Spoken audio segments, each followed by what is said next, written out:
सो आज का हमारा टॉपिक रहेगा budget constraint. Budget constraint, this one is our topic, right. So आज की क्लास में हम दो चीज़ें कवर करेंगे। फर्स्ट होगा equation of budget line,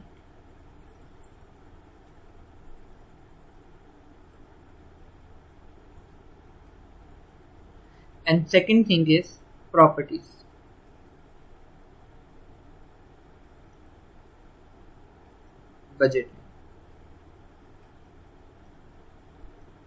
budget line क्या होती है, उसकी इक्वेशन क्या होती है, वो कवर करेंगे। Then properties of budget line cover करेंगे। अगर टाइम बच गया तो आज हम shift of budget line and rotation of budget line भी करते हैं।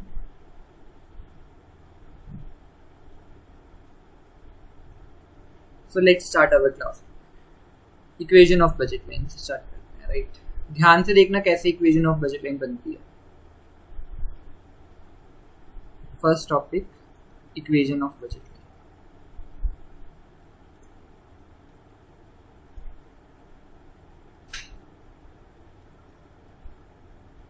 नाउ फर्स्ट टॉपिक से बिगिन करते हैं। So equation of budget line बनाने से पहले, बजट लाइन की इक्वेशन बनाने से पहले हमें कुछ बेसिक चीज़ें बतानी चाहिए। लाइक फर्स्ट बेसिक चीज़ है that what is consumption bundle.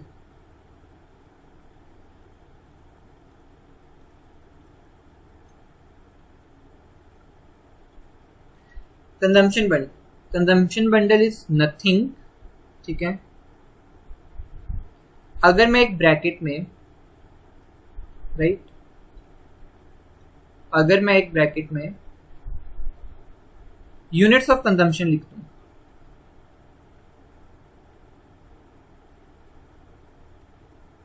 Units of consumption of goods and services,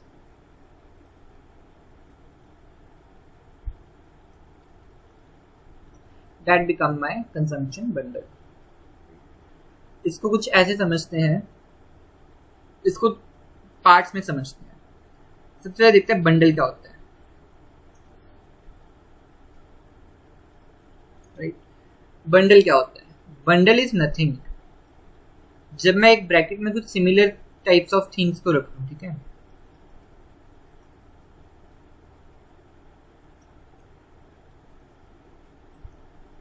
right, similar types of things को रखूं, मतलब फॉर एग्जाम्पल अगर मैं एक बैग लूं और उस बैग में टॉयज रखूं, और वो टॉयज कैसे हैं?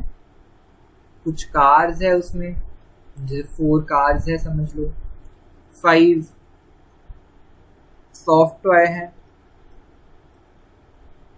8 पेन टैब है बच्चों वाले, एक्सेट्रा एक्सेट्रा। जब इसको मैं ऐसे ब्रैकेट में लिख दूंगा that 4 cars, 5 soft toys and 8 pen tab, ऐसे लिख दूंगा। सो इसको मैं क्या बोलूंगा? Toy bundle. बिकॉज एक ब्रैकेट के अंदर मैंने टाइप्स ऑफ टॉयज लिखे हैं, टाइप्स ऑफ टॉयज के साथ यूनिट्स भी लिखे हैं उसके, कि मैंने मेरे पास 4 कार्स है, 5 सॉफ्ट टॉयज है और 8 कौन सी टॉयज है? 10 टैब है, राइट। सो ये मेरा बन जाएगा टॉय बंडल। तो सिमिलर थिंग्स को मैं जब एक ब्रैकेट में लिखता हूँ, सो उससे मैं उस चीज का बंडल बोल देता हूँ। सिमिलरली कंजम्पशन बंडल, कंजम्पशन क्या होता है? कंजम्पशन इज बेसिकली नथिंग, ठीक है। कंजम्पशन है units of goods and services that and consumer consume. ऐसी यूनिट्स किसकी? गुड्स एंड सर्विसेज की, जो कंज्यूमर कंज्यूम कर रहा है, राइट, उसे मैं कंजम्पशन बोलूंगा। सो अगर मैं एक ब्रैकेट में ऐसे लिख दूं, एक ब्रैकेट लगाऊं, उसमें ऐसे इतने यूनिट्स लिख दूं,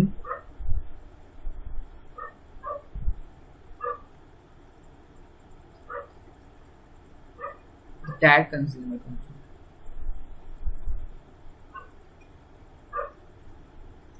सो ये मेरा बन जाएगा कंजम्पशन बंडल, राइट। ये इसको मैं बोलूंगा consumption bundle, right. So consumption, units of consumption को जब मैं ब्रैकेट में लिख दूंगा तब मेरा वो कंजम्पशन बंडल बन जाएगा, राइट। इसको अगर मैथमेटिकली देखें तो ऐसे रिप्रेजेंट करते हैं that x1 goods, x2, x3 up to xn, क्योंकि n नंबर ऑफ गुड्स को कंज्यूम करेगा वो। नाउ अगर मैं सिमिलरली एक ब्रैकेट में x1 गुड्स का पर यूनिट p1 प्राइस रख दूं, x2 गुड्स का पर यूनिट p2 प्राइस रख दूं, x3 गुड्स का पर यूनिट p3 प्राइस रख दूं, पर यूनिट पे फोकस करना है यहाँ पे, टोटल प्राइस नहीं लिख रहा हूं मैं, पर यूनिट प्राइस लिख रहा हूं। और यहाँ पे मेरे यूनिट्स है, ये x1 x2 x3 क्या है, यूनिट्स है that I consume, right. So up to ऐसे ही मैं pn तक कंज्यूम, pn तक प्राइस पे करूंगा, xn गुड्स का pn प्राइस पे किया, राइट। सो ये जो मैंने ब्रैकेट में प्राइस लिख दिया, तो इसको मैं बोलूंगा प्राइस बंडल,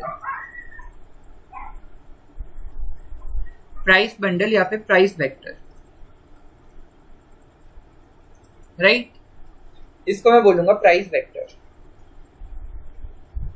अगर इतना समझ आ गया, सो अब ध्यान से देखना, ये ऊपर में है consumption bundle.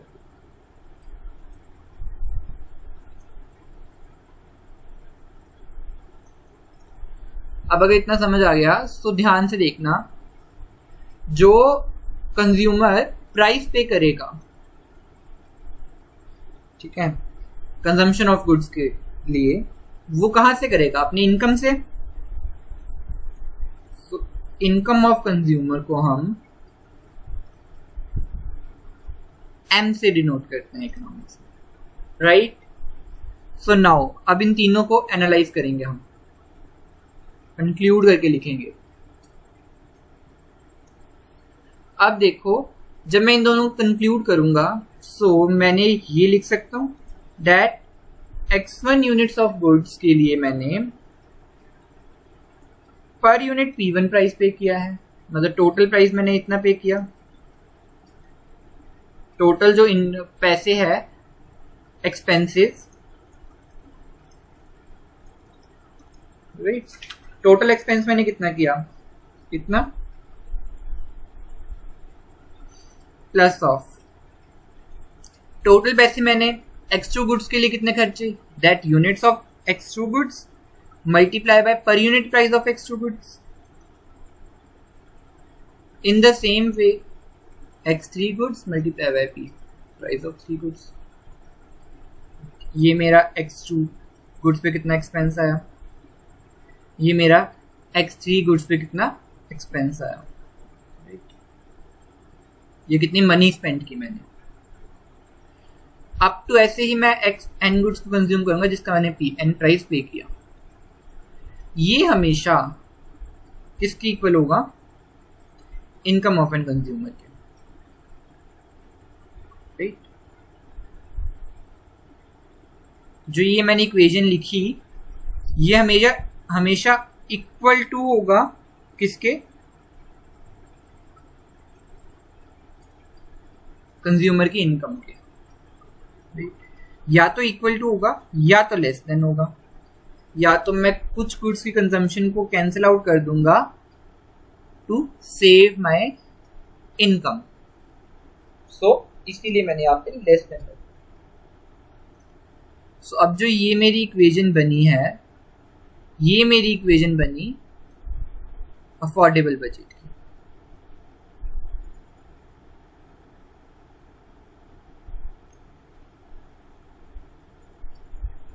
Affordable budget. Basically जिसको नहीं समझ आया वो यहाँ पे ध्यान से देखे। सो जो ये वाला पोर्शन है जिसको मैं अभी हाईलाइट कर रहा हूँ, ये वाला राइट, जिसको मैंने ब्लू कलर से भी हाईलाइट कर दिया, ये वाला मेरा पोर्शन, मैं इसको ऐसे लिख सकता हूँ that this portion is my of amount of money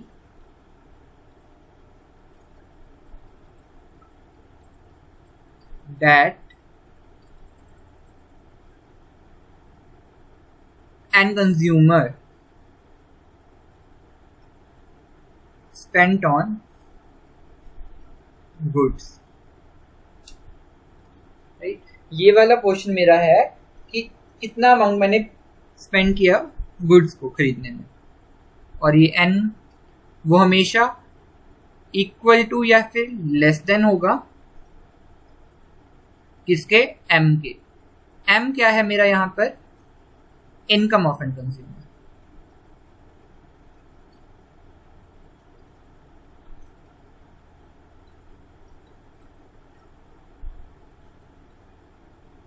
right, M क्या है मेरा, income of an consumer. Right, so चाहे तुम ऐसे देख लो चाहे इसको ऐसे देख लो, देन ये जो मेरी बनी अफोर्डेबल बजट की इक्वेशन बनी, जो कि मैंने लिखा भी है। किसकी इक्वेशन है ये, अफोर्डेबल बजट की इक्वेशन है।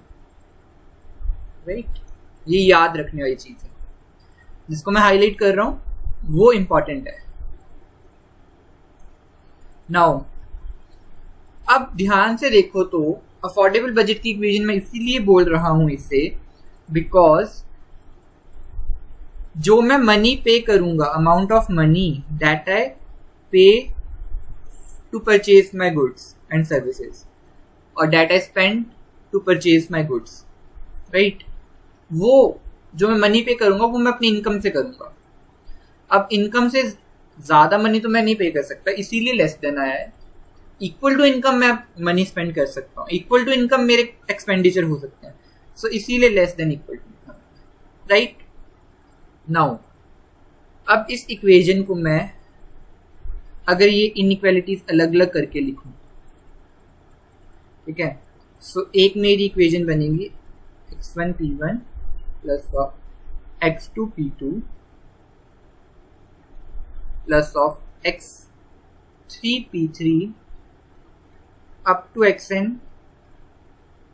pn xn या xn pn, right, is less than m। या तो मेरी ये इक्वेशन बनेगी अगर मैं इनइक्वालिटीज को अलग अलग करके लिखूं, या तो x1 p1 x2 p2 plus of x3 p3 up to xn pn is equal to m लिख दूं, या तो मैं ये दो बनेंगे। अब अगर मैं ध्यान से इस इक्वल टू वाले पोर्शन को देखूं,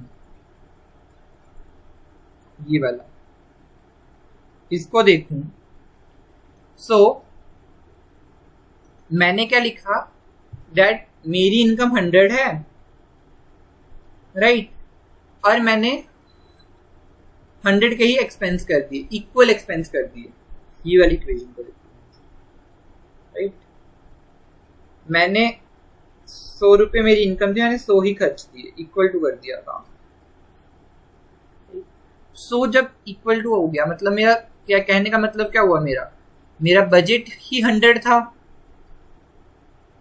अगर मैं बजट लाइन की इक्वेशन की बात करूं या बजट की बात करूं, मेरा बजट ही 100 था और मैंने 100 ही खर्च कर दिए, राइट। सो बेसिकली मेरा कहने का मतलब क्या है, जो ये इक्वेशन बनी है ये मेरी बजट लाइन की इक्वेशन है।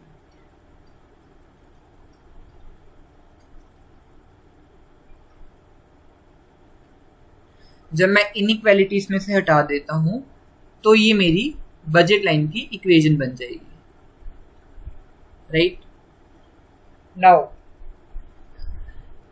अब अगर बजट लाइन की इक्वेशन समझ आ गई कैसे बनी है ये, राइट, सो इसको एक बार ग्राफिकली भी देख लेते हैं, राइट। अब इसका ग्राफ बनाकर देखते हैं।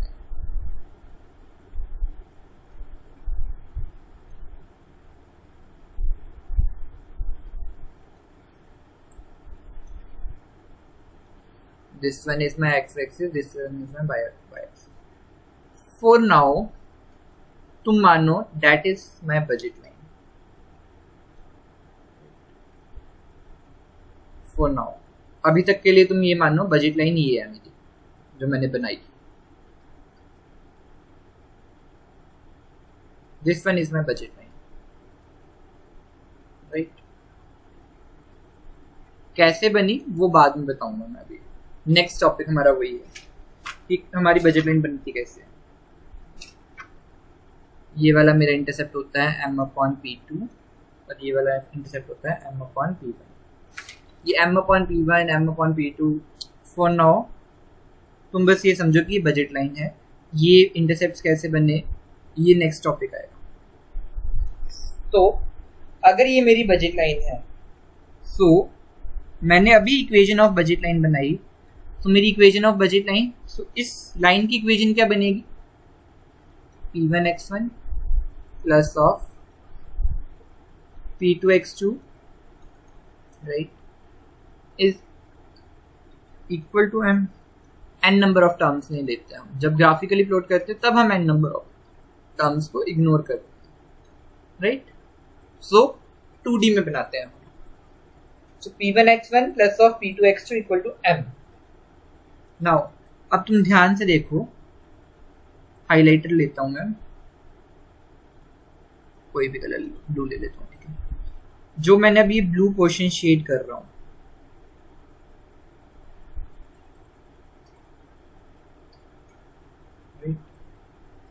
अच्छे से शेड नहीं हुआ, इनसाइड आनी चाहिए चीजें। ये जो मैं ब्लू पोर्शन ये सारा शेड किया मैंने अपना, सो ये जितना ही मैंने ब्लू पोर्शन शेड किया, ये मेरी अफोर्डेबल बजट की इक्वेशन है। ये पोर्शन मेरा अफोर्डेबल बजट।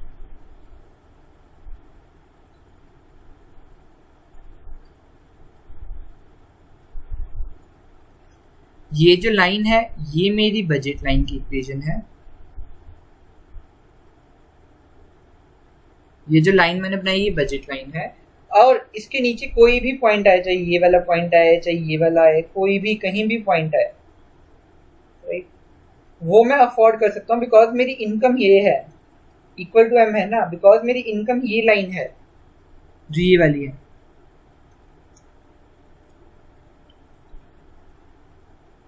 बिकॉज मेरी इनकम ये है। सो पॉइंट्स जो मैं इसके अंदर लूंगा, कोई भी पॉइंट लूं, ये लूं, ये लूं, ये लूं, कहीं भी ले लूं, वो उस पॉइंट की इक्वेशन क्या बनेगी जो अफोर्डेबल बजट की इक्वेशन थी। अफोर्डेबल बजट की इक्वेशन क्या थी, x1p1 plus of x2p2 is always less than or equal to m।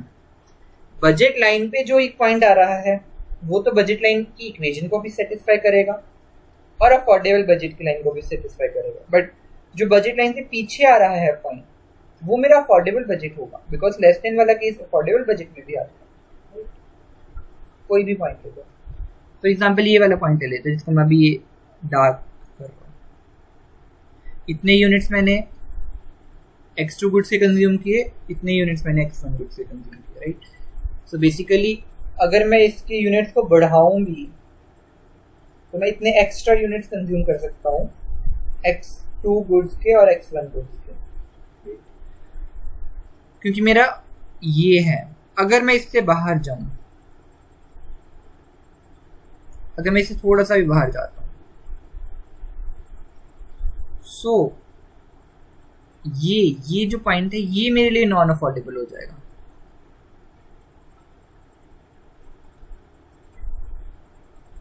जितने भी पॉइंट्स बजट लाइन के अंदर आ रहे हैं वो अफोर्डेबल बजट होंगे और उसकी इक्वेशन ये होगी, राइट। और जितने भी पॉइंट्स बजट लाइन के ऊपर आ रहे हैं उनकी इक्वेशन ये होगी। राइट। सो जो मैंने ये ग्राफिकली बनाया इससे मैं बोलता हूं बजट सेट। जब भी मैं ये चीजों को, जिसको भी मैं हाईलाइट करने वाला हूं, budget line, affordable budget, non affordable को जब मैं ग्राफिकली रिप्रेजेंट करता हूं, सो वो ग्राफिकल रिप्रेजेंट को मैं क्या बोलूंगा, budget set, right. Now my next concept is, अगर आपको बजट सेट समझ आ गया, सो अभी तक मैंने बजट लाइन की इक्वेशन ले रहा था, that P1 x1 plus of P2 x2 up to n ले रहा था,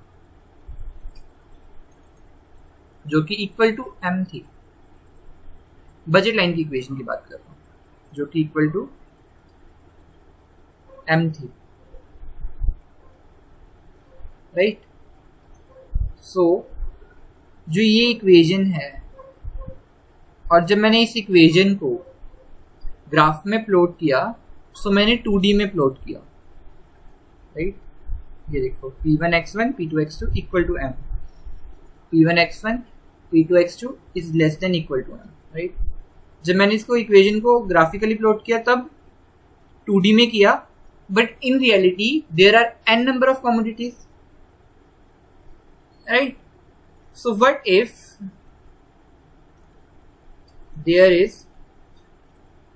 there are n number of commodities,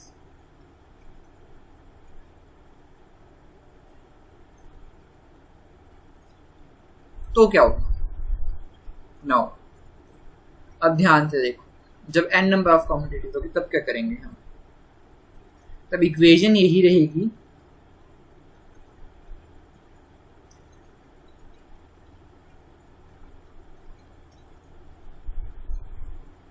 तब हम करेंगे, लेट अस सपोज एग्जांपल लेते हैं, that my x1 goods are consumption of milk,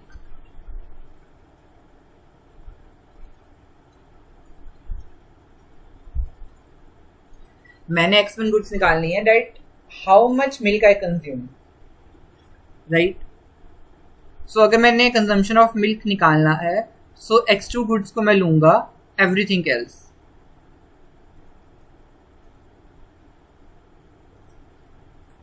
ठीक है, बाकी सभी चीजों को मैं x2 गुड्स मान लूंगा। सो अब जो ये मेरी n नंबर ऑफ टर्म्स में थी इक्वेशन, ये मेरी कुछ ऐसी बन जाएगी, that P1 x1 price that I पे for consumption of milk is P1 पर unit price, consumption of milk is x1 plus of x2 क्या है, एवरीथिंग एल्स। एवरीथिंग एल्स से मतलब क्या हुआ, price that I pay to consume x2 goods for which I pay price of P2 per unit price, and similarly xn goods for which I pay Pn price, right? So ये सभी goods को मैंने क्या मान लिया, x2 goods मान लिया, is equal to m, बन गई है 2D में। अब अगर मैं इसका ग्राफ बनाऊंगा, सो x2 गुड्स को मैं y एक्सिस पे रखूंगा और x1 गुड्स को मैं x एक्सिस पे रखूंगा, और मेरा ग्राफ बन जाएगा 2D में, राइट। सो ये जो मेरी इक्वेशन बनी, ये मेरी इक्वेशन है budget line in n number of commodities.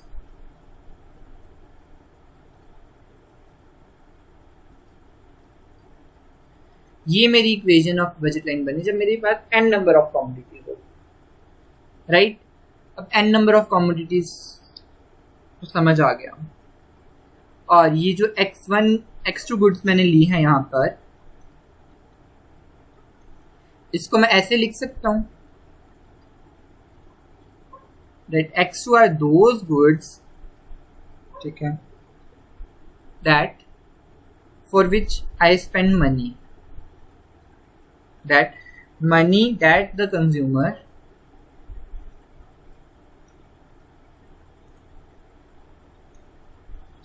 Can use to spend other goods.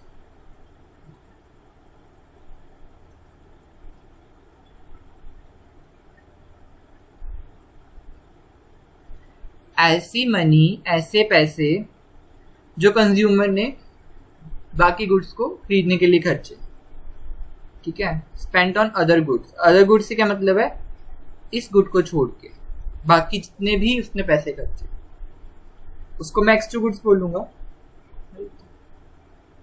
So now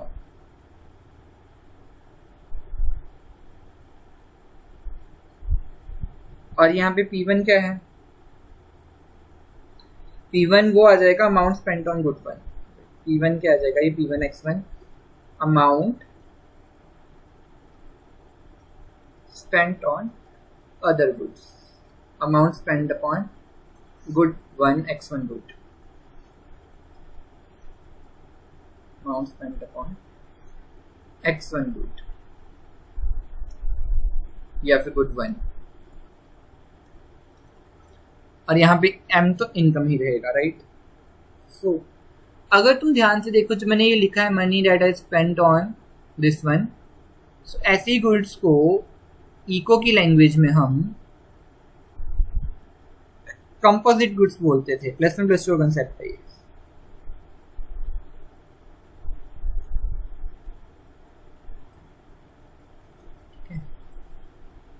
ऐसी गुड्स को जो मैंने यहाँ पे एक्स्ट्रा गुड्स जिसको माना है, एवरीथिंग एल्स, उसको हम कंपोजिट गुड्स बोलते थे अगर आप plus one plus to concept में जाओ, राइट। सो कंपोजिट गुड्स की दो प्रॉपर्टीज होती थी, राइट। अगर आपको याद नहीं है प्लस वन प्लस टू का, that they are always measure in currency.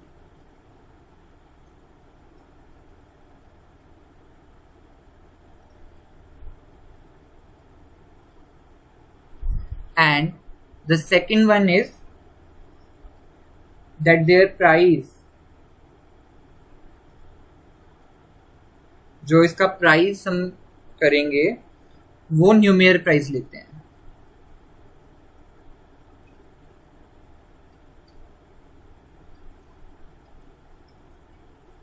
मतलब इसका जो न्यूमेरिकल प्राइस लेते हैं वो 1 लेते हैं जब हम सॉल्व करते हैं।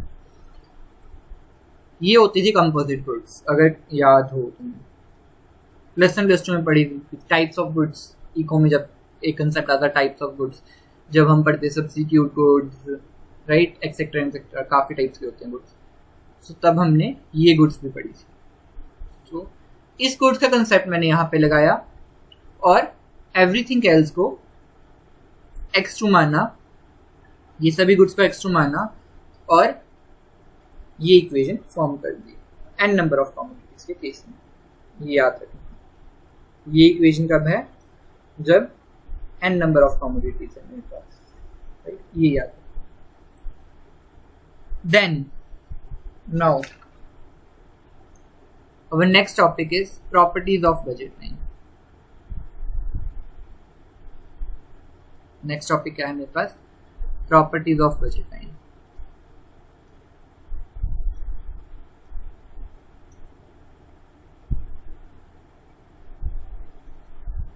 Now properties of budget line, सबसे फर्स्ट प्रॉपर्टी उसकी यही है दैट इक्वेशन को लेके ही फर्स्ट प्रॉपर्टी दिखती है।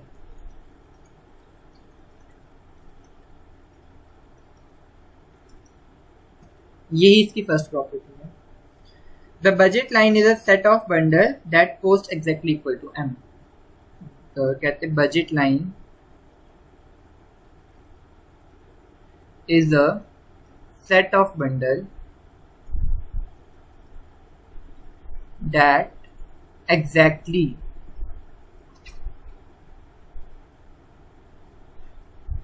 equal to m। कहते बजट लाइन क्या है, एक सेट ऑफ बंडल है। क्या है बजट लाइन, क्या है, एक सेट ऑफ बंडल है, राइट, जो एग्जैक्टली इक्वल टू m है, जो कि मैंने इक्वेशन में भी ये लिखा है। ये एक सेट ऑफ बंडल है।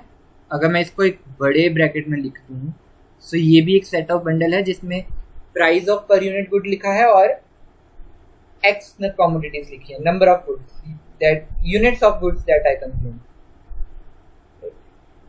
सो बजट लाइन क्या है? एक सेट ऑफ बंडल है that exactly equal to M, जिसकी cost exactly equal to M आती है.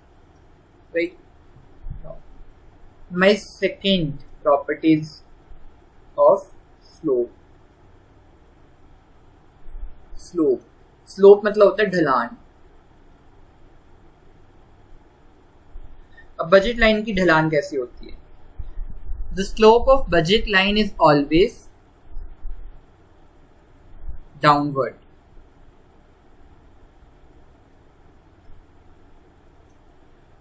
या फिर डाउनवर्ड स्लोपिंग.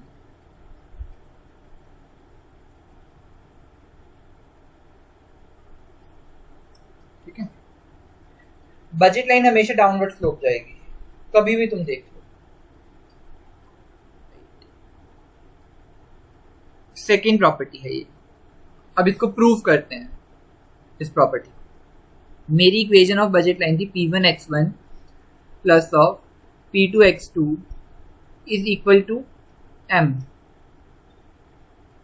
अब अगर मैं P2x2 इधर रख दूं,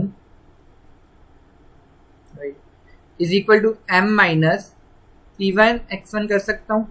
यहाँ पे प्लस के थे, वहां पर जाके ये माइनस के होते, ये वहां पे लेते कर दिया. नाउ अब यहाँ पे P2 मल्टीप्लिकेशन में है, वहां पे जाके डिवाइड में कर दूं. So x2 equal to M minus P1x1 divide by P2. अब अगले स्टेप में अगर मैं माइनस P1x1 को आगे ले आऊं, इसके सामने P2 अलग से लिख दूं, plus of M upon P2 लिख दूं. ठीक है. सो जो ये इक्वेशन मेरे पास बनी,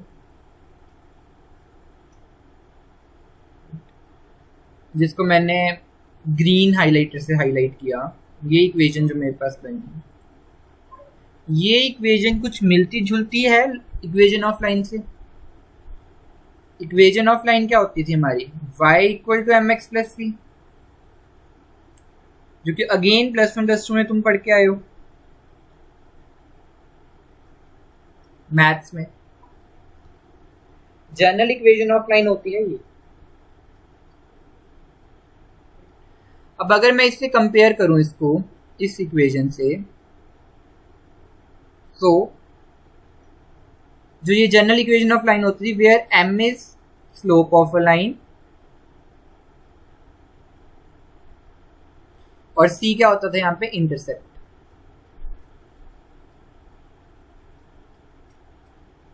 c क्या होता था? इंटरसेप्ट होता था. राइट. सो नाउ अगर तुम कंपेयर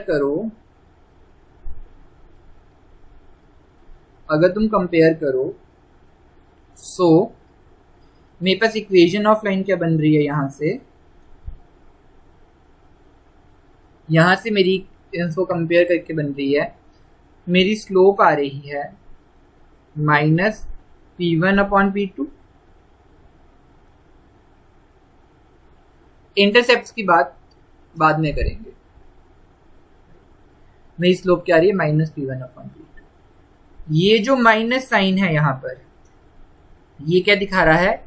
दैट बजट लाइन हमेशा डाउनवर्ड होगी,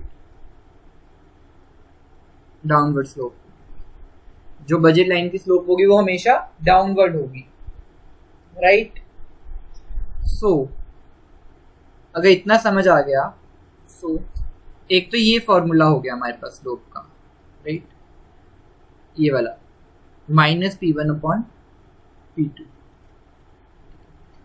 अब एक और तरीके से स्लोप निकलती है. लेट अस सपोज, ठीक है, जो मेरी ये इक्वेशन बनी थी, that x2 equal to m divide by क्या इक्वेशन बनी थी मेरी, m divide by P2 minus P1 upon P2 x1। अब ध्यान से देखो, यही बनी थी मेरी, हाँ यही बनी थी ना। इसको अगर मैं आगे ले आऊँ, इसको मैं पीछे ले जाऊँ, सेम ही रहेगा तो यही इक्वेशन है। तो अगर मैं इस इक्वेशन को ध्यान से देखूं और अगर मैं बोलूं डैट मैं कंजम्पशन ऑफ x2 गुड्स को 0 रख देता हूं, मैंने x2 गुड्स कंज्यूम ही नहीं की, ठीक है। So 0 equal to m upon P2 आ जाएगा ये, minus P1 upon P2 x1। सो अब इसको कैलकुलेट करें, P2 यहाँ पे डिवाइड में था, वहां पे जाकर मल्टीप्लाई में हो गया, 0 हो गया। So 0 equal to m minus P1 upon P1 x1, right. m यहाँ पे प्लस का है, वहां पे माइनस का चल जाएगा, minus m is equal to minus P1 x1।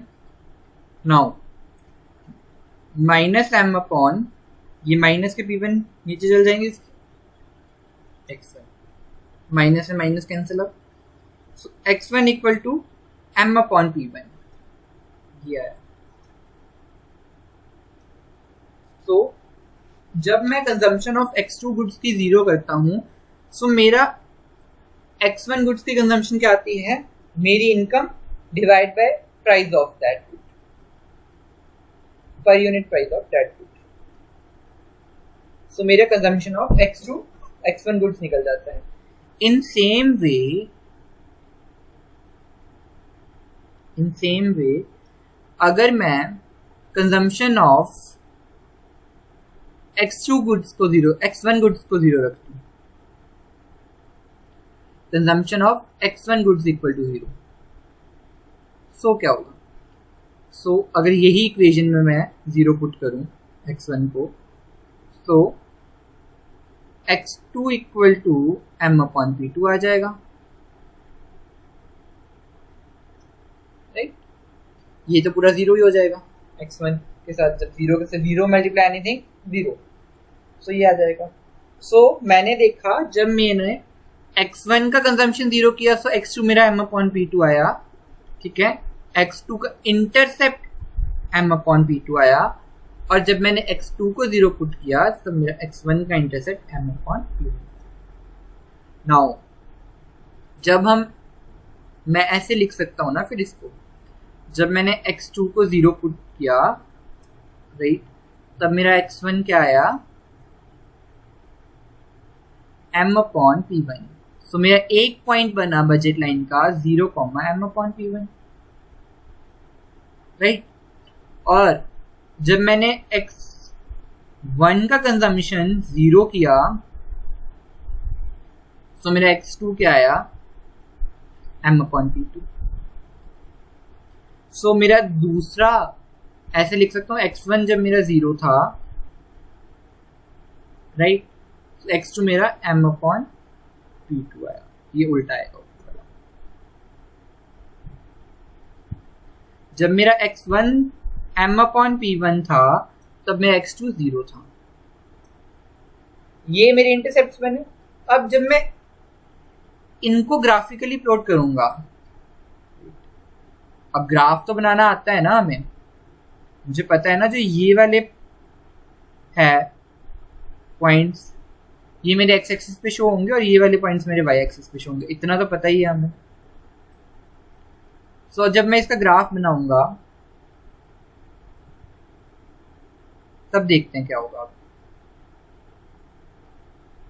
Now let's create a graph.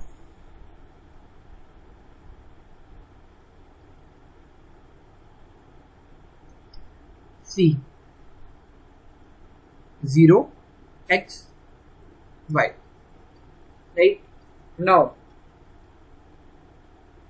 suppose consumption of x1 is 0 m2, 0 comma m2, m upon p2, ये रख लेते हैं और इसको रख लेते हैं m अपॉन p1 कॉमा 0, ये वाला पॉइंट आएगा जहाँ पे y की कुछ वैल्यू है x0 है और ऐसे कुछ पॉइंट आएगा, इसी लाइन पे आएगा ना कहीं। तो जब मैं इन दोनों को जब ज्वाइन करता हूँ, सो जो मेरे पास ये लाइन क्रिएट होती है, इससे मैं बजट लाइन बोलता हूँ, राइट? इससे मैं बजट लाइन बोलता हूँ। अब समझ में आया कि मैंने इसको इक्वेशन ऑफ लाइन से क्यों कंपेयर किया। इस इक्वेशन को मैंने जर्नल इक्वेशन ऑफ लाइन से जब कंपेयर किया, सो मेरे पास एक स्लोप आई, ठीक है, वो आई -p1/p2। देन मेरे पास कुछ इंटरसेप्ट्स निकले, राइट? देन वो इंटरसेप्ट्स को मैंने कैसे यूज किया, यहाँ पे यूज किया मैंने इंटरसेप्ट को, कि एक की कंजम्पशन 0 करके दूसरे की निकाली और दूसरे की 0 करके पहले वाले की निकाली।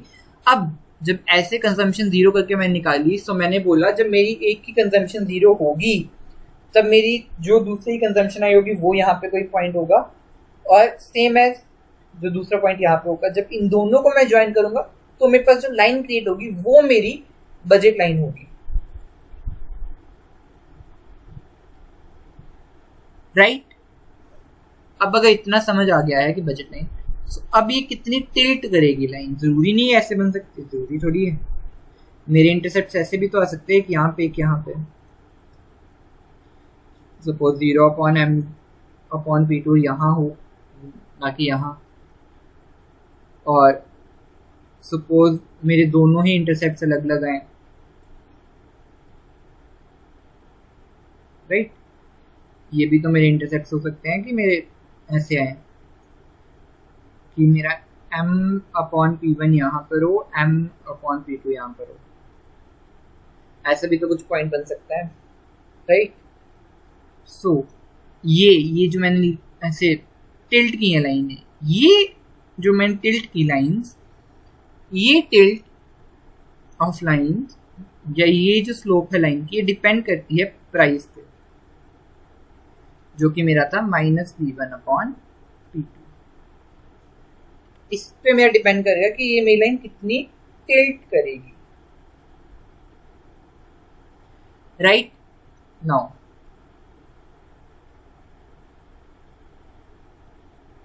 अगर इतना आ गया तुम्हें समझ, सो लेट अस सपोज, एक तो मैं ऐसे टिल्ट निकाल सकता हूँ लाइन का -p1/p2 करके।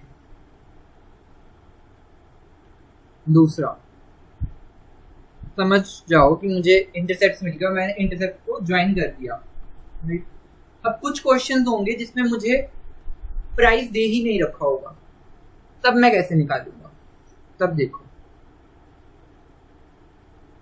सपोज मैंने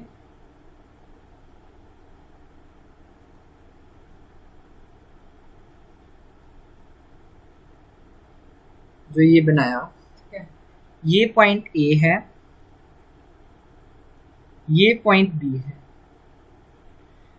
अब मैंने इसकी स्लोप निकालनी है, मेरे पास प्राइस गिवन नहीं है, मेरे पास प्राइस नहीं है गिवन। अब कैसे निकालूंगा इसको? सो देखो, मेरे ए पॉइंट के जो होंगे वो मेरे होंगे x1 x2, मेरा कंजम्पशन फंक्शन यहाँ पे ये होगा, या फिर कंजम्पशन बंडल मेरा यहाँ पे ये होगा x1 x2। नाउ ध्यान से देखना,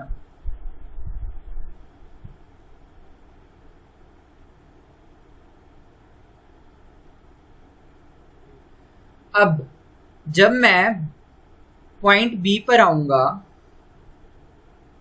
ठीक है, पॉइंट ए के मेरे ये होंगे, ठीक है। फॉर एग्जांपल मैं यहाँ पे कुछ x1 भी कंज्यूम कर रहा हूँ, यहाँ पे मैं x2 भी कंज्यूम कर रहा हूँ, जो कि मैंने यहाँ पे लिख दिया होगा, राइट?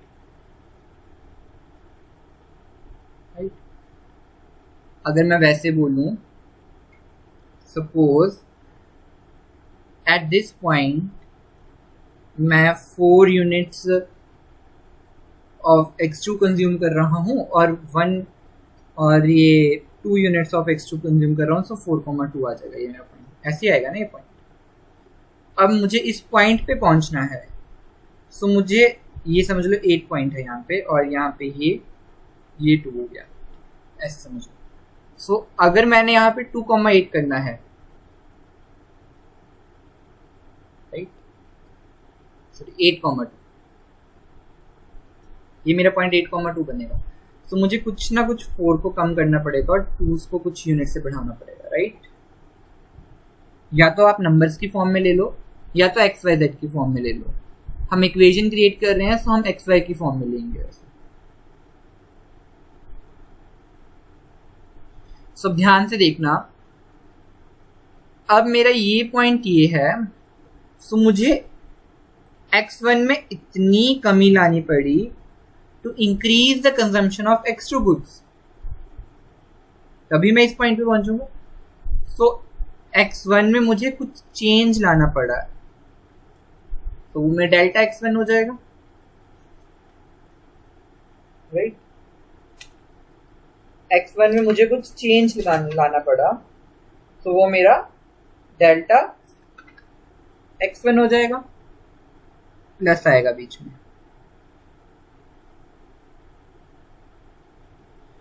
सो मेरा ये बनेगा बेसिकली x1 तो पहले ही मैं कंज्यूम कर रहा था, प्लस मुझे चेंज करना पड़ा कुछ यूनिट्स के, कुछ x1 के यूनिट्स में, to increase my x2 consumption, अगर मैंने इस पॉइंट पे जाना है, या फिर to decrease my x2 consumption. ऐसे ही similarly x2 plus delta x2 आएगा, राइट। ये मेरी सेकंड इक्वेशन बनी। नाउ जब ये मेरी सेकंड इक्वेशन बनी, अब ध्यान से देखना, इन दोनों को अगर मैं सब्ट्रैक्ट कर दूं, राइट, इन दोनों इक्वेशन को मैं सब्ट्रैक्ट कर दूं, तो क्या बनेगा मेरे पास? देखो मेरी इक्वेशन ऑफ बजट लाइन क्या आती है, P1 x1 plus of P2 x2, right. ये मेरी A की बनी इक्वल टू M, ये मेरी A पॉइंट की इक्वेशन बनी। B पॉइंट की मेरी इक्वेशन क्या बनेगी, P1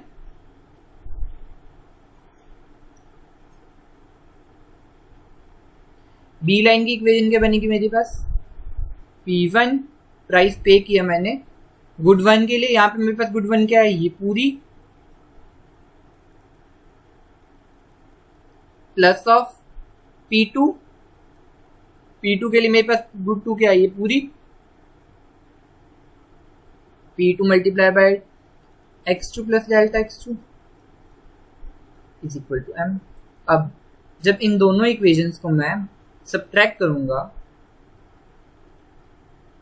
इक्वेशन 1 में से इक्वेशन 2 को सब्ट्रैक्ट कर लेते हैं। जब मैं इक्वेशन 1 में से इक्वेशन 2 को सब्ट्रैक्ट करूंगा, तो देखो जो ये इक्वेशन है, इसको पहले मैं खोल लेता हूं। मेरे पास ये बनेगा P1 x1 plus of delta x1 P1, right, plus of P2 x2 plus of delta x2 P2 is equal to M। अब जो ये इक्वेशन मैंने खोली, इस इक्वेशन को मैं इस इक्वेशन के साथ माइनस करता हूँ। जो मैंने ग्रीन कलर में दो इक्वेशंस लिखी हैं, इन दोनों को आपस में माइनस करता हूँ। तो जब मैं माइनस करूंगा, देखो M से M कैंसिल आउट हो जाएगा, P1 x1 कैंसिल आउट हो जाएंगे, ये भी माइनस करके, P2 x2 कैंसिल आउट हो जाएंगे। सो मेरे पास अल्टीमेट इक्वेशन क्या बचेगी, अल्टीमेट इक्वेशन बचेगी delta x1 P1, right, plus of delta x2 P2 is equal to 0, क्योंकि M से M तो कट ही गए हैं, M से M तो कैंसिल आउट ही हो गया, M से M कट गया, 1 माइनस 1 0, तो M माइनस M 0 के इक्वल आएगी। नाउ डेल्टा x1 P1 को अगर मैं इधर रहने दूं, is equal to minus delta x2 p2 आ जाएगा यहाँ पर, दूसरी साइड चला गया। अब ध्यान से देखो, P2 को मैं वहां पे डिवाइड में लेके जा सकता हूं, delta x1 P1 divide by P2 is equal to minus delta x2 upon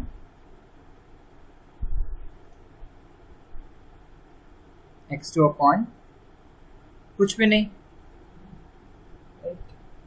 अब जब मैं x1 को नीचे ले आऊं यहाँ पे, क्योंकि यहाँ पे मल्टीप्लायर डिवाइड में चलता है, तो देखो P1 divide by P2 is equal to minus delta x2 upon delta x1। अब अगर मैं दोनों साइड माइनस साइड से मल्टीप्लाइड कर दूं, राइट, सो मेरे पास ये आएगा minus P1 upon P2 is equal to delta x2 upon delta x1। Ultimately मैंने क्या बोला था, मैंने सबसे पहले कैसे इक्वेशन निकाली थी, सबसे पहले मैंने स्लोप कैसे निकाली थी लाइन की, इससे माइनस P1 अपॉन P2 क्या थी, मेरी स्लोप थी, जो कि मैंने जस्ट अभी निकाल के हटा। ये किसके इक्वल आ गई, इसके equal delta x2 upon change in x2 upon change in x1। सो मतलब मैंने इसको सॉल्व करके, पूरी इक्वेशन को सॉल्व करके क्या निकाला, that I can find slope from delta x1 upon delta x2, delta x2 upon x1, delta x2 upon x1 करके भी मैं स्लोप निकाल सकता हूं।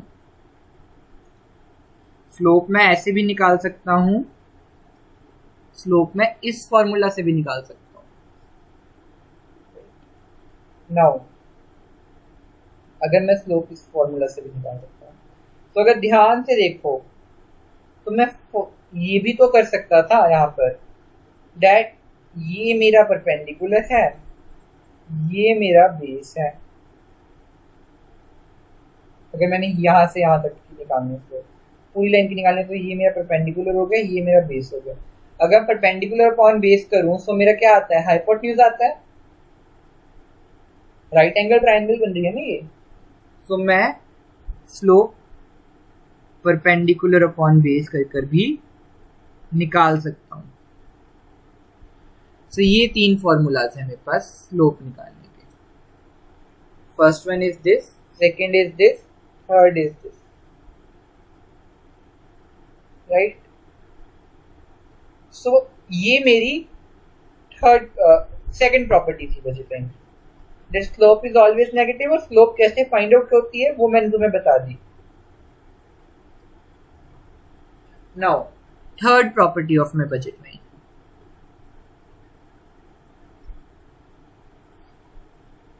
थर्ड प्रॉपर्टी मेरी बजट लाइन की है, for consumer to satisfy budget,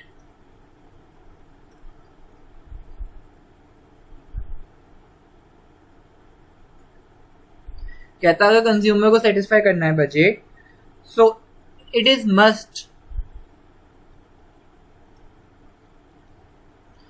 must that delta x1 and delta x2 are always move in opposite direction.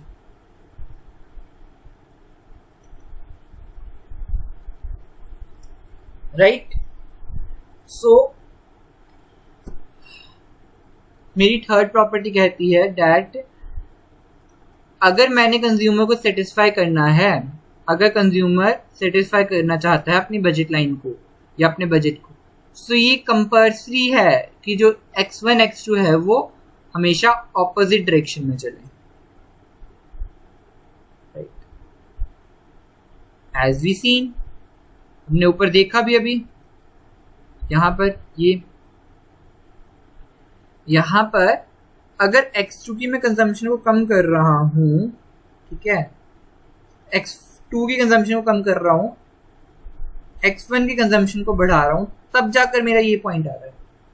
मतलब एक कम हो रहा है तो एक बढ़ रहा है, तब जाकर मेरा बी पॉइंट आ रहा है। सिमिलरली अगर मैं कोई भी एक पॉइंट लूँ उसमें हमेशा अगर मैं ए से सीधा बी पर शिफ्ट हुआ, अब मैं बी से अगर मैं सी पर शिफ्ट होता हूँ तब मुझे x2 को और कम करना पड़ेगा to reach my C point, but on the same hand मुझे x2 की कंजम्पशन बढ़ानी पड़ेगी, तभी ये मेरी बजट लाइन स्टेबल रहेगी, तभी मेरा बजट स्टेबल रहेगा। सो मेरी फोर्थ प्रॉपर्टी बजट लाइन की यही है that for consumer to satisfy the budget the आएगा satisfy the budget, it is must that x1 and x2 are always move in opposite direction. Now, my fourth property of budget line is, अभी हमने slope निकाल के रखे। So, fourth property कहती है that slope of budget line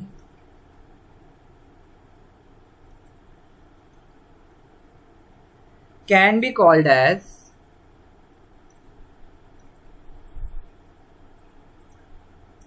opportunity cost.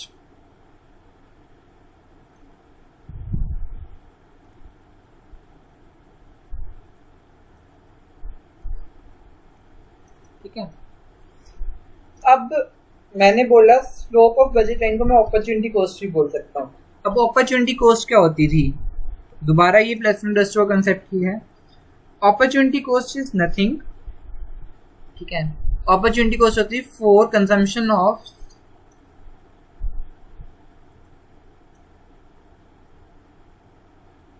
Good one for more of consumption of good one, consumer must sacrifice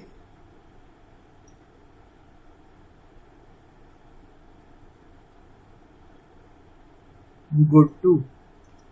ये होती थी मेरी अपॉर्चुनिटी कॉस्ट कि मुझे कंजम्पशन ऑफ गुड, अगर मैंने गुड वन को कंज्यूम करना है तो मुझे कुछ यूनिट्स गुड टू के सेक्रीफाइस करने पड़ेंगे, right. Slope of budget line can be called as opportunity cost. ये मेरी थर्ड प्रॉपर्टी है।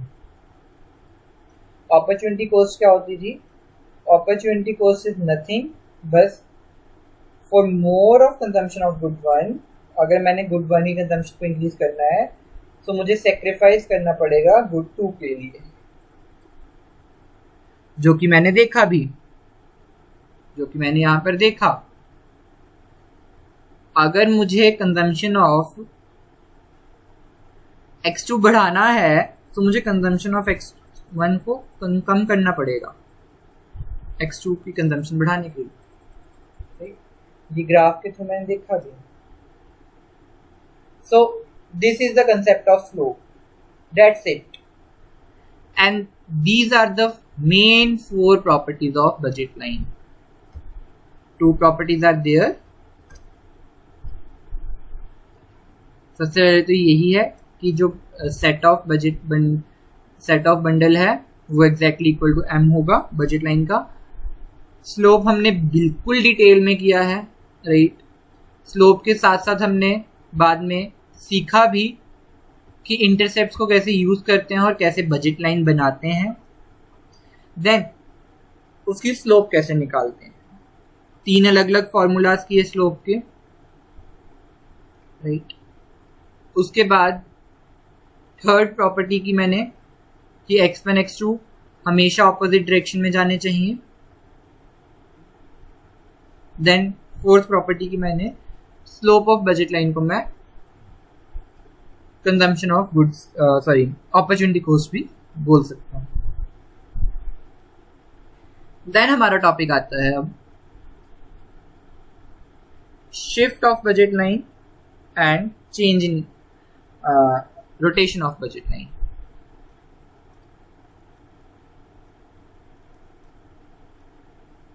And rotation,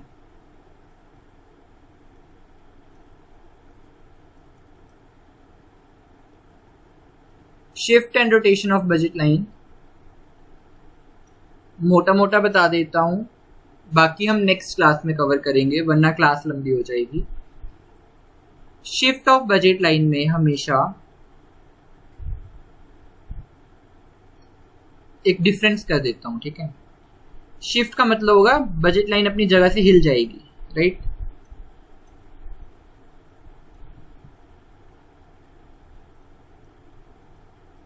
rotation, shift of budget line में अपनी जगह से ही हिल जाएगी बजट लाइन। ये है, वो शिफ्ट कर जाएगी, या तो ऊपर चल जाएगी या तो नीचे आ जाएगी। ये मेरा शिफ्ट का केस है।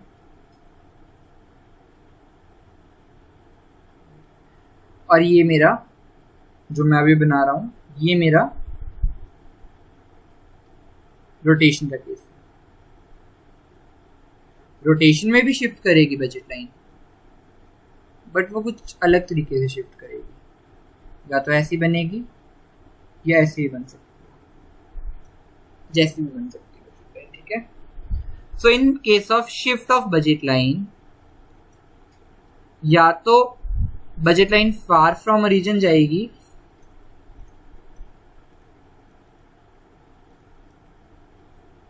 या तो क्लोज टू ओरिजिन आएगी, right. In case of rotation, या तो बजट लाइन स्टीपर होगी, right,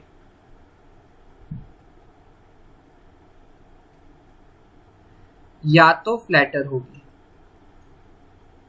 steeper and flatter, think so आपको क्लियरली पता होगा स्टीपर एंड फ्लैटर क्या होता है। डिमांड एंड सप्लाई पढ़ के आए हो आप प्लस 1 प्लस 2 में, तो पता ही होगा। स्टीपर मतलब close to the origin and flatter मतलब far from a origin, right. बाकी नेक्स्ट क्लास में हम डिटेल में करेंगे। सो जब भी शिफ्ट ऑफ बजट लाइन की मैं बात करूंगा,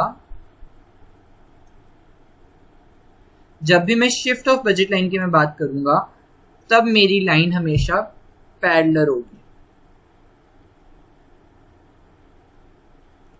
मतलब मेरी ओरिजिनल लाइन से पैरेलल होगी, ये मतलब नेवर इंटरसेक्ट।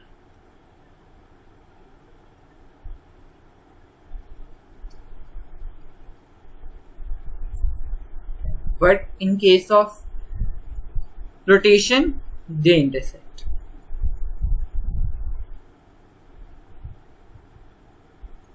चाहे हमें ग्राफ में ना शो हो, कभी भी कभी ऐसे भी ग्राफ बनता है रोटेशन का कि मुझे शो ही नहीं होता रोटेशन में कि वो इंटरसेक्ट कर रही है। फॉर एग्जांपल दिस वन, अगर मैं ऐसे, अब यहाँ पे इंटरसेक्ट तो नहीं हो रही, बट ये शिफ्ट का केस नहीं होगा।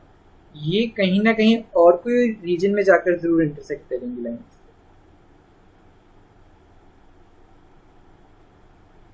ठीक है। कहीं ना कहीं कोई और रीजन में जाकर जरूर इंटरसेक्ट करेंगी ये लाइन, अगर मैं इसको एक्सटेंड करूं। But they intersect in case of budget line, they intersect in case of rotation, sorry, okay. But in case of shift, budget line never intersect, in fact they are parallel to each other। अब parallel to each other से मतलब ये है slope। जब भी मैं parallel lines की बात करता हूँ, their slope is same। जितनी इसकी slope है उतनी ही इसकी slope होगी, और जितनी इस बजट लाइन की slope है उतनी ही इस बजट लाइन की होगी। बट ये सी पॉइंट है, slope सेम होगी, ठीक है। और in case of rotation, slope is not same।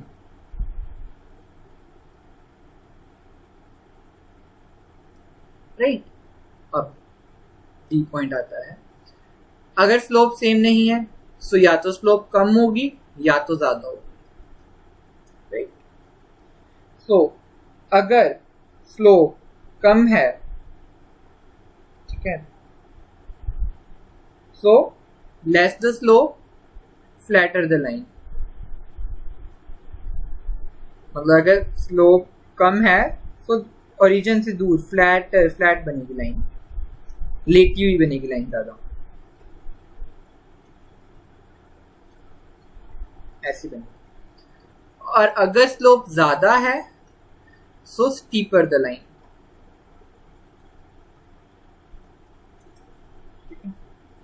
So line steep बनेगी, तीखी बनेगी, जो ये वाली लाइन है ये स्टीपर है, राइट। और in case of shift of budget line steeper and flatter का क्वेश्चन उठता ही नहीं है, ठीक है। इसमें या तो लाइन क्लोज टू रीजन आएगी या लाइन फार फ्रॉम रीजन जाएगी।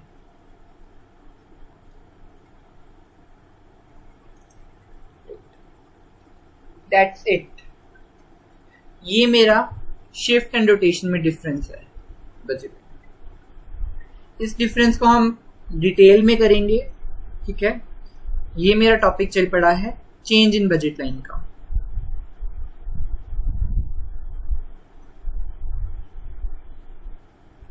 That how budget line changes. Change in budget line से मतलब मेरा यह है कि क्यों मेरी बजट लाइन अपनी ओरिजिनल जगह से हिल जाती है, या तो वो आगे को जाती है या तो वो पीछे को आती है, या वो स्टीप हो जाती है या वो फ्लैट हो जाती है। क्यों, ऐसा क्यों? ये हम नेक्स्ट क्लास में यहीं से कंटिन्यू करेंगे शिफ्ट एंड रोटेशन के मतलब चेंज इन बजट लाइन की टॉपिक से, जिसमें हमने शिफ्ट और रोटेशन डीप में करेंगे। मोटा मोटा मैंने बता दिया कि होता क्या है वैसे।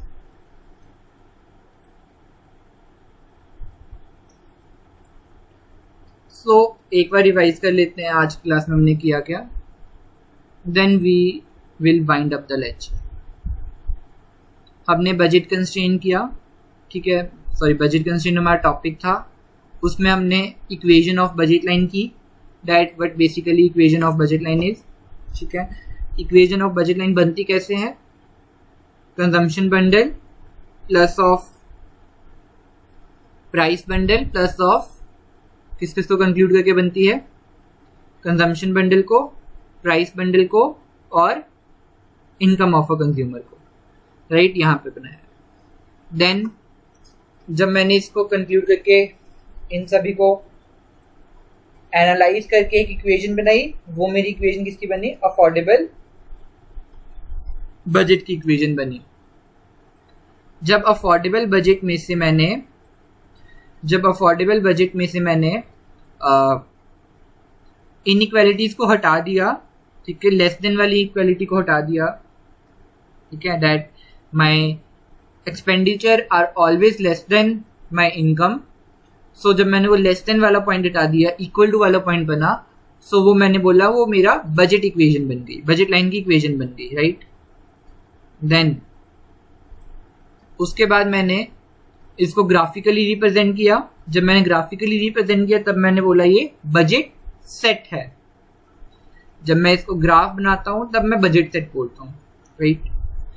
देन मैंने किया जब n नंबर ऑफ कमोडिटीज होती हैं, ये वाला इंपॉर्टेंट पॉइंट है, यहाँ पे हाईलाइट करना रह गया। When there are n number of commodities, ठीक है, तब मैं कैसे डील करता हूँ बजट लाइन के साथ, वो देखा। n नंबर ऑफ कमोडिटीज में हम ट्राई करते हैं कि उसको 2D में लाएं, ठीक है, 2D में, क्योंकि ग्राफ बनाना इजी होता है, राइट। देन मैंने यहाँ पे एक ये वाली इक्वेशन बनाई, राइट। देन इस इक्वेशन के साथ साथ जो मैंने यहाँ पे एक्स्ट्रा गुड्स लिखी, उसको मैंने बोला कि they are composite goods.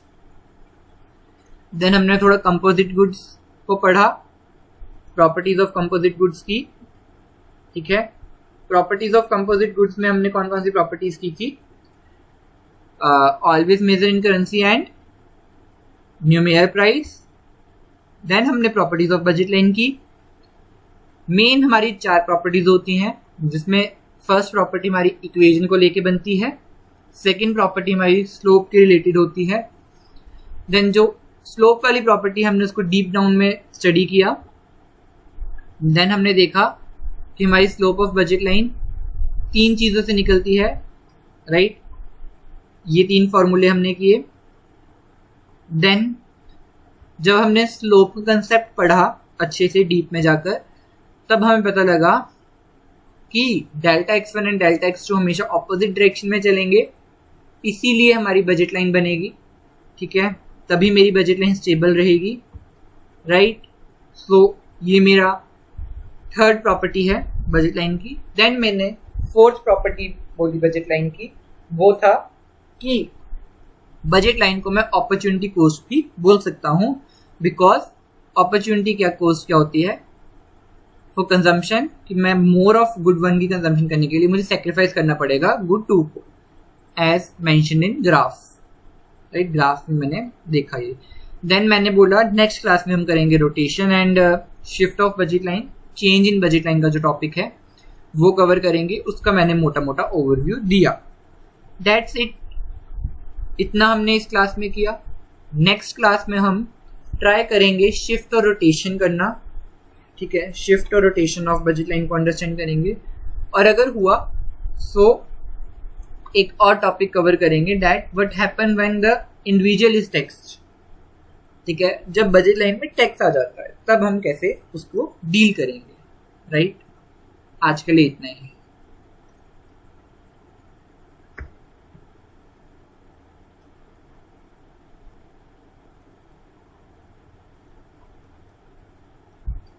Thank you.